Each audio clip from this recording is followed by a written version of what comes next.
અને મારા કેશ અણે કપાવી નાખેલા. અદ્ભુત લાંબા કેશ એ પાછા આવી શકે એમ હતા જ નહીં. એટલે અમારે આ પૃથ્વી લોકના નકલી કેશ લગાવવા પડ્યા આના પાપે. માતા આ તો માથામાં ટકો થાય પછી 2 વર્ષે આટલા લાંબા કેસ થાય. એટલે મેં અમાર પૃથ્વીલોકની ભાષામાં વીક પહેરાઈ, માથાના વારની વીક પહેરાઈ. હા, તમને જરાય લજ્જા ના આવી?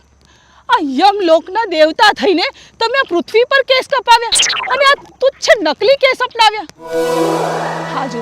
આ જુઓ ચિત્રગુપ્તને જુઓ, એમણે યમલોકની મર્યાદા હજુ સુધી જાળવી રાખી છે. માતા એ તમારો ભ્રમ છે.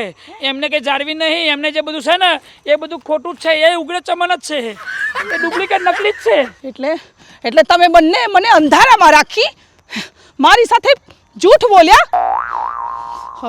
હવે હું ઇન્દ્રદેવ પાસે જઈને સ્વર્ગલોકમાં શું ઉત્તર આપીશ? અરે ઉત્તર તો તુચ્છ બકો આપશે. ઉત્તર તો ત્યારે હાલશે, પહેલા એને પકડો તો ખરા. ભાગ્યો.